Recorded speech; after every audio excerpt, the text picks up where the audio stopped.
Pelaksanaan ibadah haji adalah pelaksanaan yang dilakukan oleh tanggung jawab oleh negara kita Republik Indonesia ini.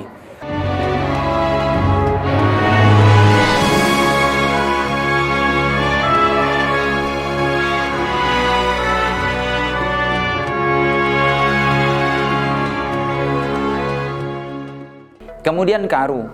Karu itu adalah seorang jamaah yang dipercayakan sebagai pimpinan regu. Nah, maka ia membawahi 9 orang dari apa yang telah ditugaskan kepadanya. Nah, karu ini juga begitu. Yang menjadi tupoksi tugas pokok fungsinya adalah bagaimana ia bisa membantu karom dalam rangkaian apa yang dilakukan selama perjalanan dari awal sampai akhir. Nah, saudara pemirsa yang dimuliakan oleh Allah Subhanahu wa taala. Artinya, tugas karom dan karu ini adalah membantu semua keterkaitan pelaksanaan rangkaian ibadah haji, mulai dari persoalan-persoalan umum, persoalan-persoalan kesehatan, dan sampai pada persoalan-persoalan ibadah. Kita berharap dari seorang karom dan karu ada inisiatif, ada kreativitas, ada kepedulian yang luar biasa dalam membantu kesulitan yang dihadapi dalam perjalanan ibadah haji. Nah, kemudian karu dan karom ini pastinya akan berhadapan langsung dengan jamaah. Maka dibutuhkan ada mental yang kuat, kemudian ada sikap yang rendah hati, kemudian suka menolong. Nah, ini adalah sebenarnya menjadi keutamaan yang dihadapkan kepada seorang karu dan karom. Nah, kendala-kendala yang ada pasti kita mengurus manusia yang banyak. Satu orang saja bisa pola berpikirnya lebih dari satu. Satu orang saja karakternya tidak mungkin hanya satu. Nah, oleh karena itu bagaimana kemampuan karu dan karom untuk bisa melakukan pendekatan-pendekatan kepada anggotanya. Nah, kendala-kendala yang mungkin terjadi dihadapkan kepada karu dan karom. Yang pertama adalah persoalan yang tidak seide di antara anggota.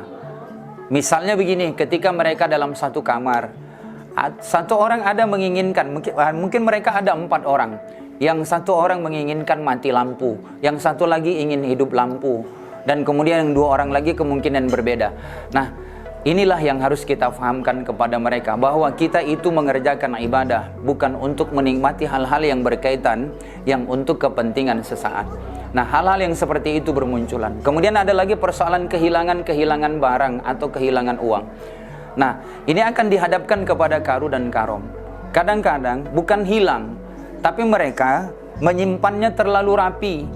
Tapi ketika mereka mencarinya sudah tidak ketemu, maka dia katakan hilang. Nah, ini akan dihadapkan kepada karu dan karom. Makanya teliti baik-baik, dan kemudian telusuri baik-baik, dan kemudian suruh periksa baik-baik. Baru kita, kalaupun mencari solusi jalan keluar, barulah kita bersama-sama dengan karom. Nah, kendala-kendala itu mulai dari awal sampai akhir itu pasti ada. Nah, saya berharap dalam mentalitas yang dibangun sebagai karu dan karom untuk menghadapi yang seperti ini, saya yakin karena mereka itu adalah orang yang punya niat yang lurus dengan hati yang bersih. Kemarin saya katakan begini, kalau kita suka menyayangi orang lain, maka Allah sayang kepada kita. Kalau kita suka menolong orang lain, maka Allah menolong kita. Kalau kita suka memaafkan kesalahan orang lain, maka Allah mengampunkan dosa kita.